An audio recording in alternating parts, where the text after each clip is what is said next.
Happy Sunday, everybody. Welcome to the conversation at the Gap. And today we're going to be talking about autism in real time. And I'm excited because we have a special guest and a sweetie, Miss Nona. Well, Leona Nona is her nickname, and Pittman. And so we are talking about, like I said, autism in real time. Hey, Nona, I'm so glad you could join me today. Hi, thank you for having me.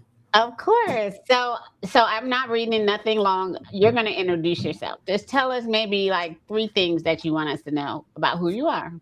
Oh, okay. Well, my name is Leona or Nona. Is my nickname. Everybody calls me Nona within my family. I'm a mother of six. About to be a grandma of one little boy. Um, Wow. and one of my children, my 5-year-old son, is has been diagnosed with autism. Um, he got his diagnosis maybe almost 2 years ago, and so I've just been learning and growing how to navigate, through that. And I don't think that's about it. That's amazing. Six children. You look like you're like 16 yourself, and uh, congratulations on the grandma to be. Oh, thank Um, you. Yes. And so we're going to just jump right in so we can Okay. get the conversation because I know you got your hands full too. You got a lot going on. So do we always do. Yeah. Yeah, exactly. But I wanted to just jump into this autism in real time. So what is done, and I think I love that real time because it's happening right now in your house, in my house, and in lots of people's houses. Yes. So hopefully we can share something that can help each other and help somebody that's listening. And this is the first question that I have for you. And I wanted to ask you, what do you wish someone had told you at the beginning? Even though the beginning is 2 years for you, but go ahead. At the beginning, I was just thinking about this question. For me, is that I wish someone told me that it's okay not to be okay, and that some Mm, days, or that you will be overwhelmed, and you know the struggle or the challenge for that day or that moment was going to be hard, and just because you're not okay doesn't mean that you're failing, and to be open enough to accept the help that's out there, or whatever your support group is, accept, be willing to accept that help, because this journey is challenging, and being able to connect or have that support and connection is great to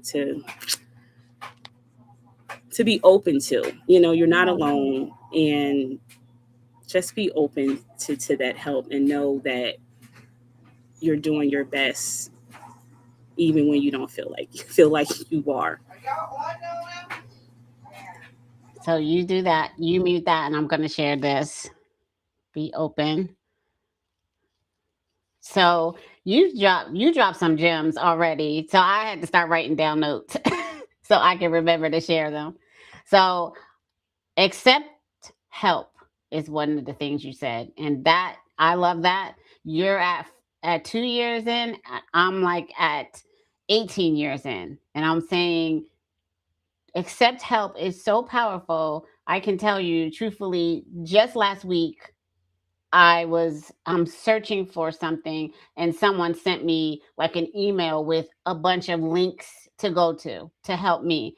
Help is never going to get old because we can't know everything. You said it's okay not to be okay. That is a gem, Nona, and you are and then you said not being okay is not failing. Come on, sis. Like what in the world? That is powerful, and every mama and father and parent and people that are a part of any community really needs to know not being okay is not failing. And then you said be open. Like, just be open to the process, be open to learning. So I'm gonna I'm gonna ask you the next question. Did you have any more that you wanted to drop there? Because that was a lot, and I'm taking notes. So if you see me looking down, I'm writing down what you're saying. All right. So my next question for you, Nona, what was the hardest part of your early days? The hardest part for me was feeling helpless, feeling like that I couldn't help him in the moments where he was overwhelmed and frustrated, having meltdowns. He used to have really major meltdowns, and that was due to the lack of communication, being able to communicate his needs.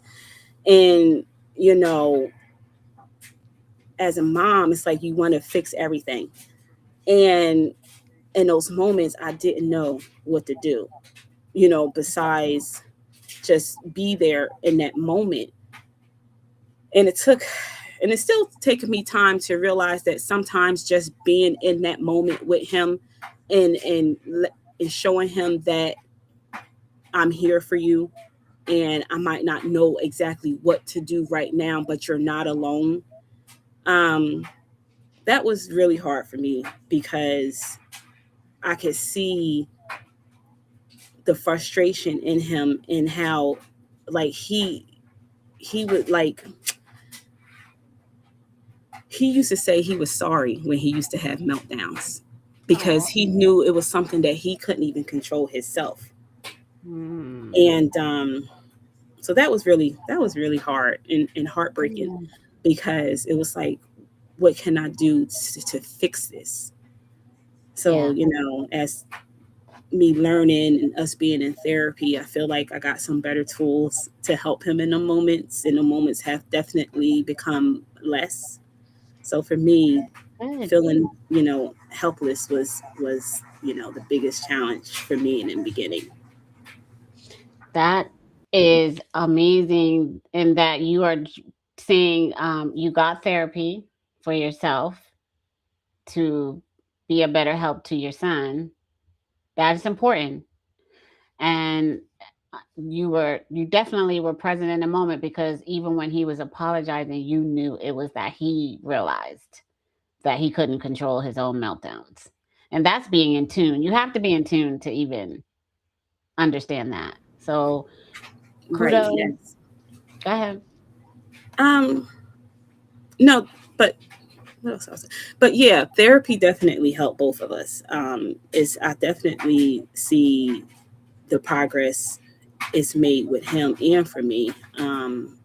So if anybody is ever thinking about putting your kid in some type of therapy, it can be ABA therapy or individualized therapy. It definitely helps, and I think it really just made a change for for all of us. Right.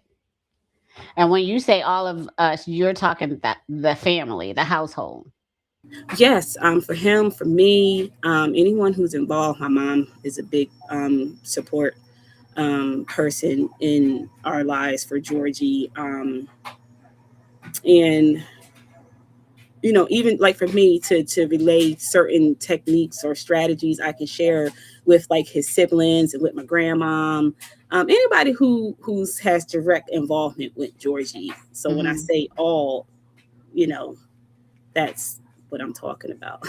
Yeah, no, I understand, and I mean, but I mean, we you need to explain that it's just not just for you and your son. Everybody is going to benefit from the work that you all are putting in. So, that makes me think about our journey, and uh, my Corey does art therapy, and one of the things that I didn't even realize is what makes him anxious. He doesn't like to be late. Well, I guess unless he's like, doesn't want to do something. But as far as like being late, and so we were going to therapy, and therapy was like an hour away.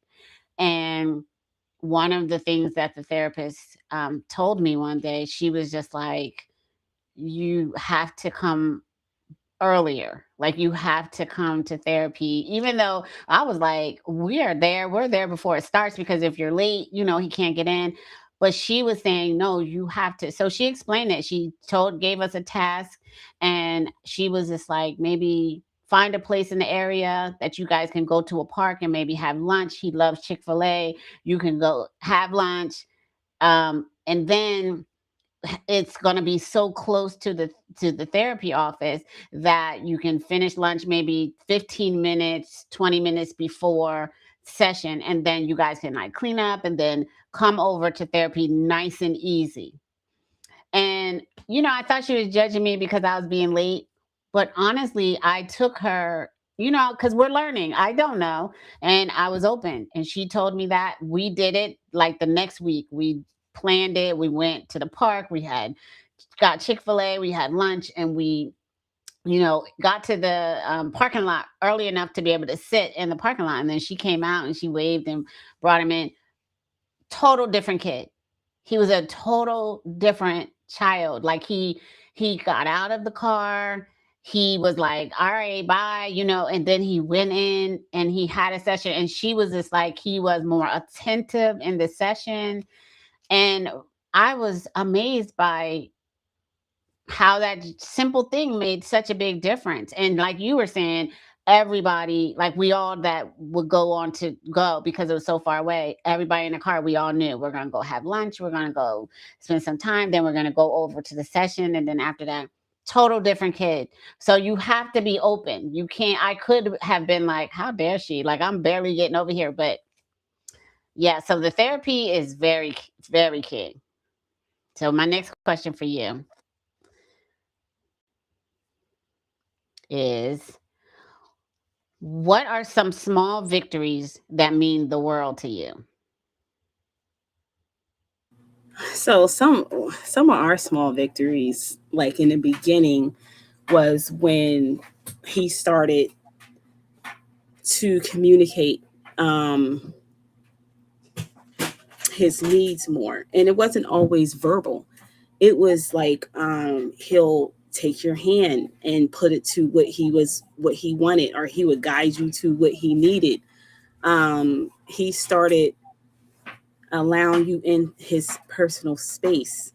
Mm, And before we started therapy and before he started going to school, him interacting with peers was such a hard thing for him. It was non-existent. Really, he didn't really care for it. Or I don't. Some terminology. Try to find better wording, but it was this challenge for him to interact with his peers. But then when I seen him allowing someone in his age group just to play next to him was like a big win for us. They're not playing together, but just that mm, person being in his space. Um, to me, okay. that used to just it was just so joyful to see, because before it was like Georgie would pack up his stuff and he would leave. Like, okay, let me get my toys. I'm out of here because you're too close. Um, Okay. and then with the his wants, it used to be met with a lot of meltdowns and crying, and then it went to, okay, I want something to drink, let me take you in, I'm gonna take you in the kitchen, and so you can get me something to drink. So to me, those little things are are just small wins, big wins, because Yeah. to see him struggle in those areas, to grow to where it's just someone being in his space. And now he actually, you know he's playing, he's asking people to come play with him and Nice. to join in with him. He has his communication device to Okay. be able to communicate some of his needs, and he's more verbal as well. So those small victories turn into big wins. So Absolutely. yeah. Absolutely. Man, that's awesome that first of all, just to say the power of the present parent, for you to be able to notice that something so subtle that someone else would never even pay attention to, him allowing someone in his space and not just leaving. and seeing how powerful that is for him. Like you were able to celebrate him doing that.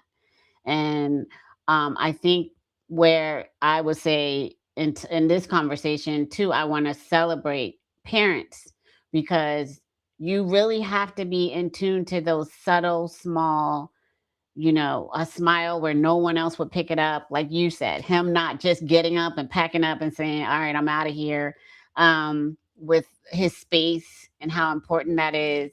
I will say, I will share, for me, it was right around middle school. Middle school was very challenging. And in the seventh grade, we went to a Montessori school. And at the Montessori school, they, up until that year, they had animals and stuff because that's what they do. But they decided that they were going to raise chickens this first year that Corey was there. And so they built the space for the chickens. They had the wire. They were out there hammering and in, like, getting dirty. They had people bringing lumber. I mean, they, from soup to nuts, they built the space. They chose the chickens, and then they were there when the chickens were delivered. They raised the chickens. They went and collected the eggs. Then they sold the eggs. Like they did the whole thing. And I was like so amazed at how much he loved it. It wasn't that he was like, Mom, I love this. It was that he was showing up for class. He was wanting to go to school, right? He was like kind of mentioning the colorful chickens, or he might have said, we got like, eggs today. Like, you know what I'm saying? He's not like telling me all the things, but he's telling me little things. And then wanting to go and not wear like certain clothes. He wanted to wear clothes that he could like get dirty and get in the hay. So you have to really be in touch. So for 2 years, he did the whole chicken, um, the whole situation. And at one point there was like a little thing that happened over the weekend, and one of the chickens, and he was affected by that too. But it was something that I could tell he likes outdoor stuff. He likes, you know what I mean?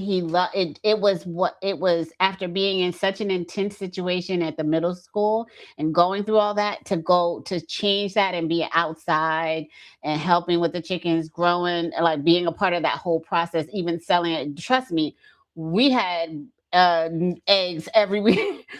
I had to buy a carton of eggs every week from those kids because they wouldn't let you out of the school without buying them. But that was a joy. That was a win. And he was able to rest his mind.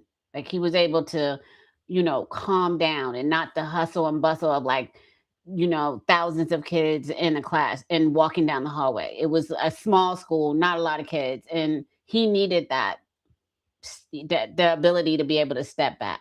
So, I don't take credit for going there. I just say it was something that it came in front of us and opportunity, and he was able to do it. And I'm really thankful that he was. So that was a win that I will share. So thank you for your win. I'm going to ask you another question.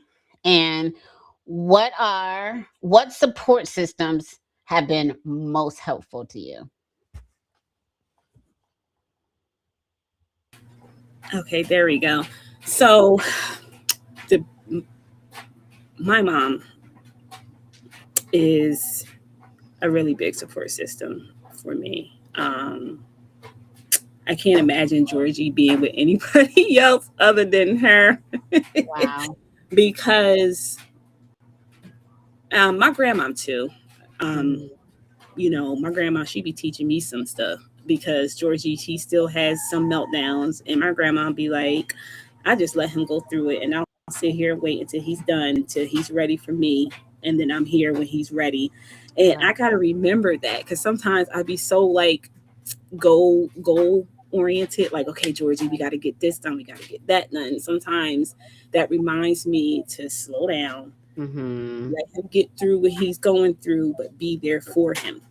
Absolutely. But my mom and my grandma are the biggest supporters because they're open to learning more on how to be there for him, how to Mm, support him, what his needs are, and how um, to learn what they are, like what what his triggers are, or you know just learning Georgie and how to support Georgie. So I will say that it's definitely my mom and my grandma because they're really, really good with him. I mean, they can get him to do stuff that I can't.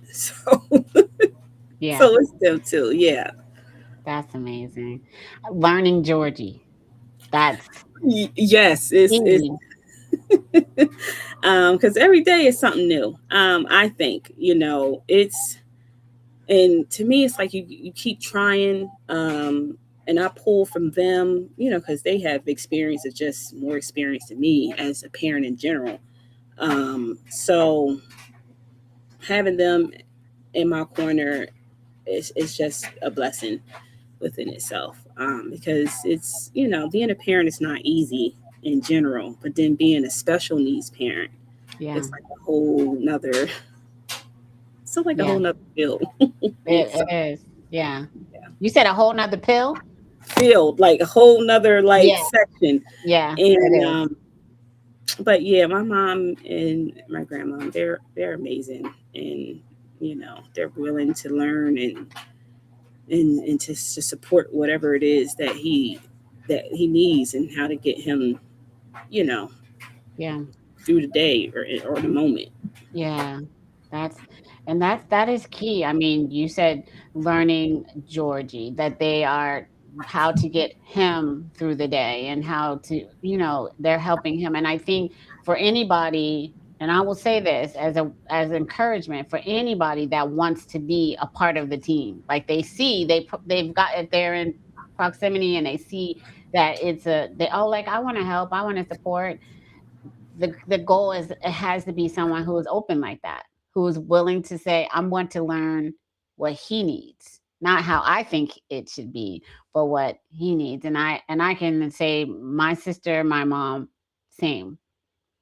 They learn Corey, my mom, she corrected me so harshly one time, but she corrected me for Corey to say, because I can relate to what you're saying. Like, we got to do this, the goal. And I need it. And I didn't, I was so afraid of him, like going to school and not being strong and standing up. I was constantly like on him, like, okay, but you got to make sure. I'm giving him the little talks. And just because I wanted to make sure he was protected and I didn't want kids to bully him in school, and he couldn't come home and tell me what was going on, so I would be at the school, like helping out, but still keeping an eye. And my mom was like, "You're doing too much, sis. Like, Renee, you're going to have to just let Corey be Corey."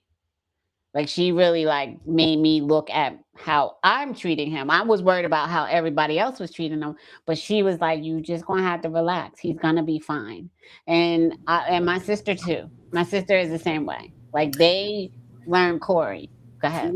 Yeah, yeah. To touch on that, my sister Danielle, she reminds me all the time, like you need to let him because I'm like, oh no, I gotta do it. Georgie, he might not be able to do it, or he might get overwhelmed, and she be like, you Yeah. gotta let him do it. Like, let him do it. What was Yeah. he doing? I think he was either taking off his shirt or putting on his jacket, and I was about like, all right, here I come. I'm coming to help. And she was like, let him do it, Nona. Love it. And I was just like, and I just looked at her, and then he did it, and she was like, see. So See. sometimes, like, so she helps me. She helps me stay grounded, and helps me realize that yes, he is autistic, but he's still capable of learning to do a lot on his own or to Yeah. be more independent. Like you have to let things happen, or you have to see what will happen and without always stepping in. So I will say that my Absolutely. sister helps me realize that, and I don't always do it right away, but when I do it, she'd be like, see. So Exactly. Exactly. so having her, yeah, she helps me I guess I'm not saying I don't think realistic, but not to be so like I guess protective, because I always want to protect him and make Absolutely. sure that he has everything that he needs and wants, and Yeah, because of that lack of communication. But sometimes I do have to take a little bit of a step back to see what can Georgie do independently. absolutely. Absolutely. she's Absolutely. she's a part of that support group too. I keep That's leaving her out. Yeah. that's a good that helps us and when I say us, I mean sometimes as parents, mamas, or whatever, we can be so close to the thing. It's almost like having your face up against the window that you can't see. And you need people that are going to be able to see and that you trust. And I mean, there's times when I can say, yeah, it was like I felt like it was a harsh word. Like when I think about that time my mom said that, or my sister who was like, Renee, he's playing you. Like, stop it. Like you're doing he he's fine and he knows that you're gonna jump up because Corey started out with like medical. His was like medical. I didn't get a diagnosis right away. I didn't get a diagnosis until later, like in I didn't like he was in his teens when I got like an official diagnosis, but all the symptoms we have been dealing with since he was a baby. But I just was more on the oh he's ill, he's having medical, I need to make sure he's doing this, and I was really over the top. So you got to have people in your life that can say you're doing too much, go sit down like right now. And you do it and you listen. So and the kids are better for it also because they need those loving hands that they and words of kindness that they would get from our team, that from us they would need to hear it from other people as well. So what I was going to say, because that was a that conversation about the support, your support team is so important. Like we could literally do like you know kudos and flowers for the people that truly see your child and truly see and want to do what is best for your child. It is absolutely priceless. There's no price that we can put on that person or those persons. So I just want to stop right now and say that we appreciate anyone who sees our child. Yes, definitely. Yeah. Yeah. I'm not going to cry, but that point right there, that point will bring like make you want to like ball up in a corner because sometimes it can be overwhelming for those who don't see them and don't want to see them and just want to put them in like a okay, they can just go here and do that, they can do what everybody else is doing, and they don't see them. But so for the people that are willing to see a child, and whether they are special needs or not, God bless you, and be a part of the team. We appreciate you. So, my last question for today is um, what has the journey changed you as a mother? Like, how has this journey changed you as a mom? um, it helped me really realize that every child is different. And I have 6 kids. Georgie's number 5. Um, Okay. but before him, it wasn't a comparison, but it was like, okay, I can see what this child is going to do from what my last kid did, you know. But Yeah. with Georgie, it wasn't like that, because as you know, it's certain milestones that wasn't being met, um, and it was just like I had to parent him differently and slow down a little bit when it comes to certain things, challenging me to be organized and more routine because he thrives on that. Yeah. Um, Absolutely. and to advocate. I've never been a person to really speak up or do a lot of talking, just always been real shy. But I'm like, but I can't because I'm his voice. I Right. have to advocate for him because if I don't, who else will? So Absolutely. it's definitely challenging me to be a better version of myself so Mm, that I can be the best for him and so that he can reach his full potential. I And love to it. knowing that um that's going to look different for him. I can't sit here and compare him to my other children. You know how you can, no one can predict the future, but you can say, you can look at your kid and say, okay, I know once my kid reaches this age, they're going to be okay in the world. I got my Hmm. oldest daughter. She's 21. She's about to be a mom. She's been living on her own. She's doing great in her career and just in life in general. And I could look at her and I could see that. But with Georgie, it's like I have to just take one day or one moment at a time and just celebrate those small wins because they do turn into big victories, and just keep being there for him, keep showing up, and just keep going so that he can reach his full potential on whatever that may be. I don't know. Right. Right. So it's just made me just, I don't know, to be just more open, um, more goal oriented, just more intentional, um, Yes. as a mom and as a person, because it's hard to see because we just don't, we don't know. But all we can do is just keep moving forward in a positive way, and just being there and supporting him and making sure that he has um, the tools and the services that he needs to get him there. Absolutely. So, Yes. And I think the professionals know a little bit about that thing that as parents we might feel, because when I was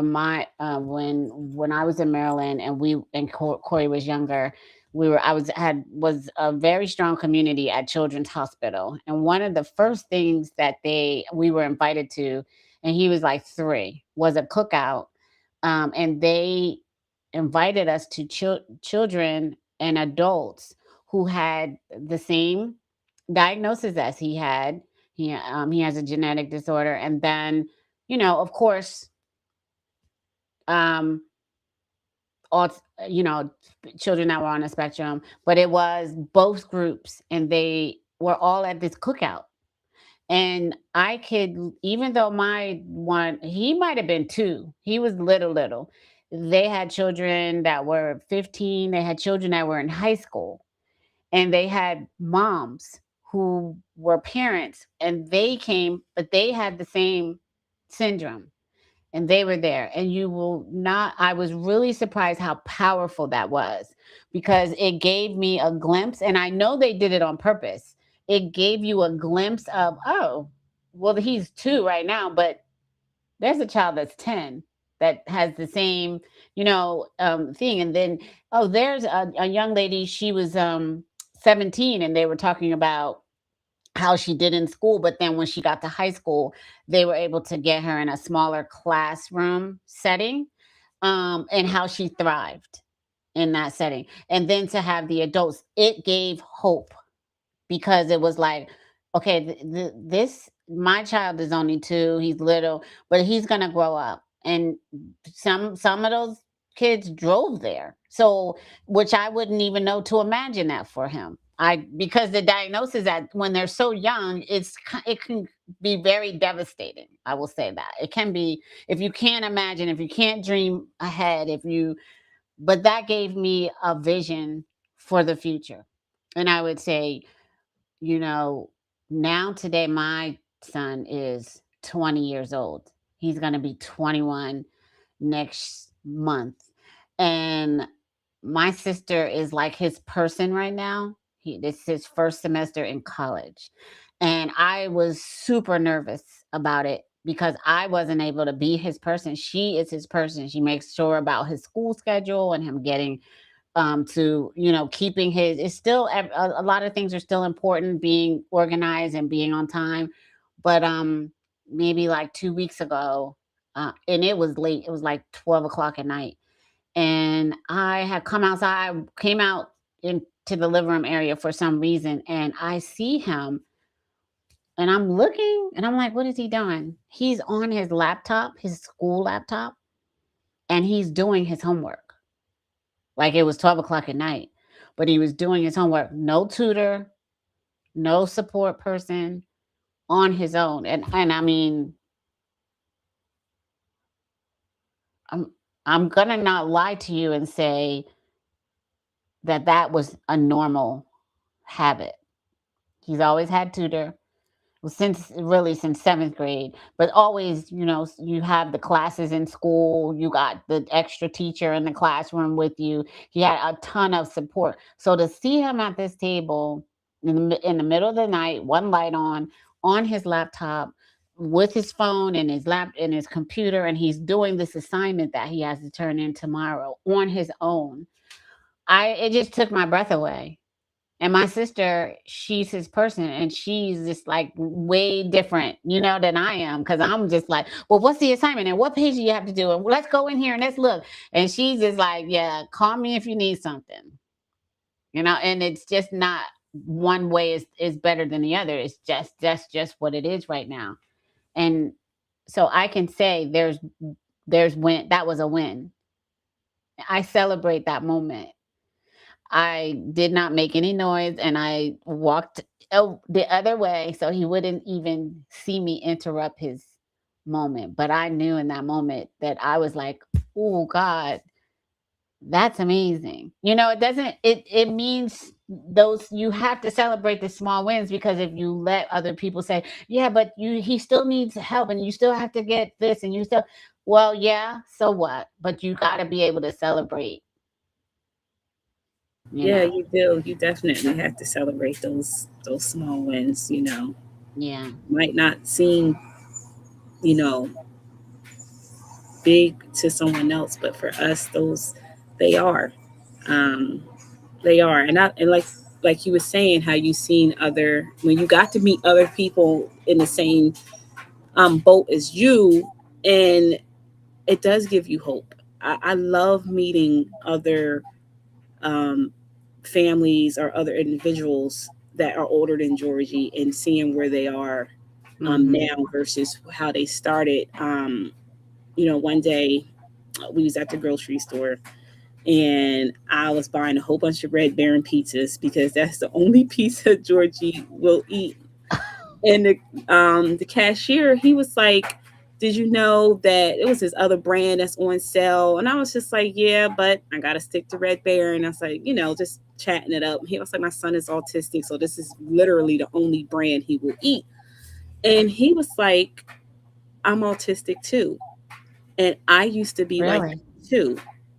And he was like, "And look at me now." He said, "I got a job. I'm driving a car."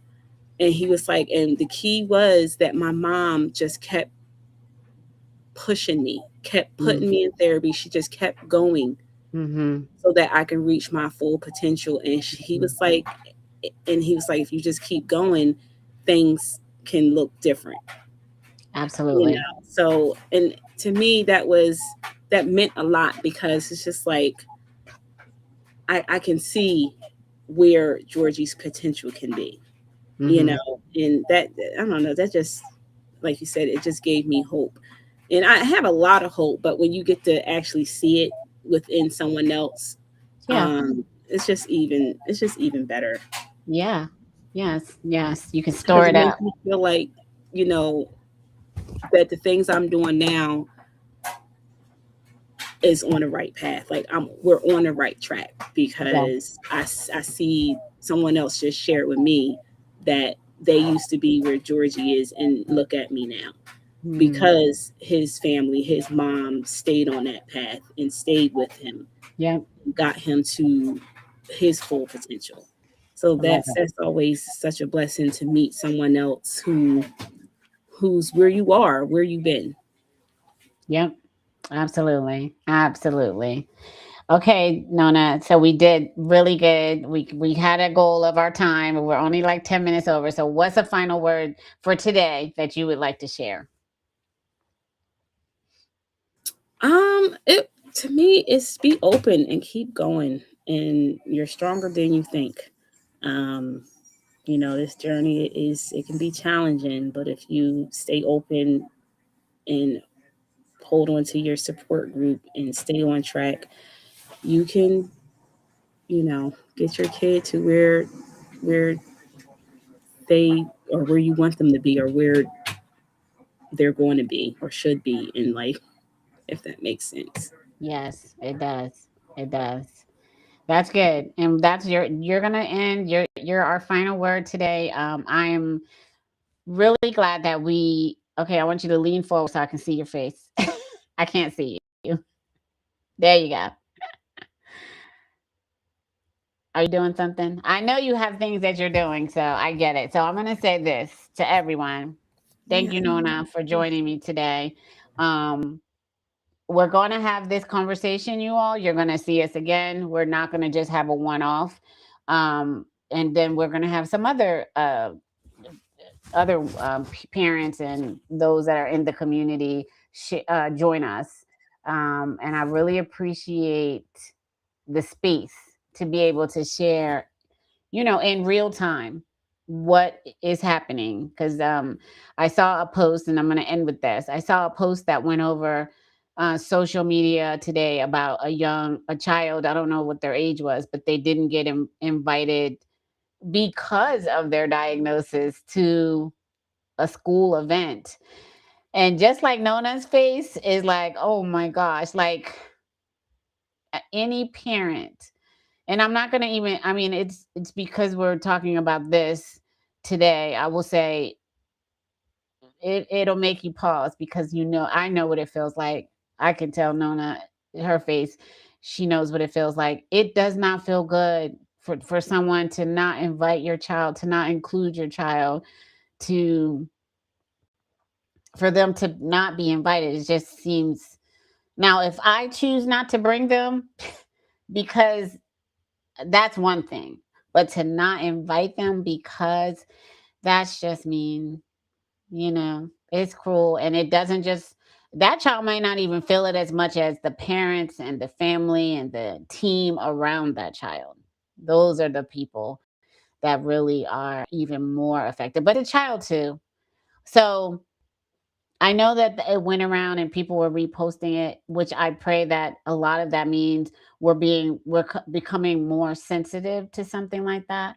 But I also want to encourage um, all of us to teach our children to love everybody, to be inclusive, to not be afraid to play with someone. And honestly, I that's kind of hard. I don't want to say that. Most kids do it without even thinking about it. They do play with the your child. I mean, I've been shocked by something. I pulled up to McDonald's one time, and because it's close to the high school, and when we pulled up, the kid leaned out the window and he was like, "What's up, Corey?" He's like, "That's my buddy. That's my friend." And I was shocked. I was like, "Wait, is he talking to my Corey? Like, who's he talking to?" I was so excited about it. But so kids, they are getting what they need. And sometimes those people that would do something like that, you almost want to say, well, they don't need to be around them anyway. But it's a balance. I know it's a balance. So I'll say that, and I'll just end by saying thank you, Nona.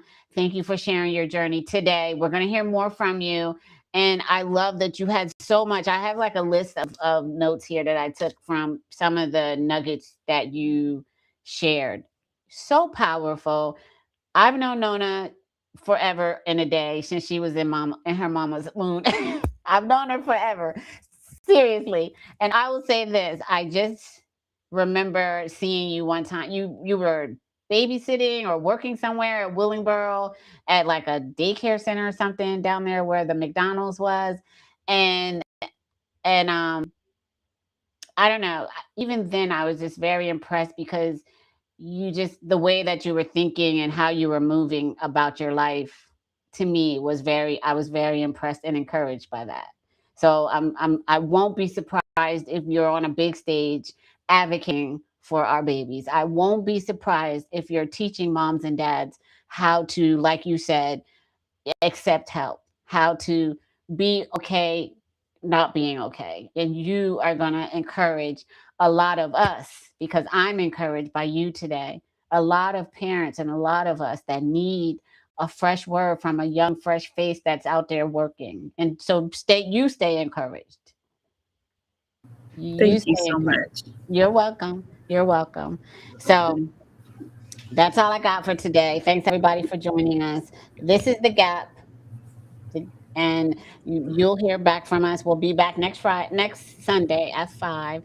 We'll have an additional special guest, and we'll be talking more about autism in real time and just some of the challenges that are being faced every day by families. So, thank you. Thanks, Nona.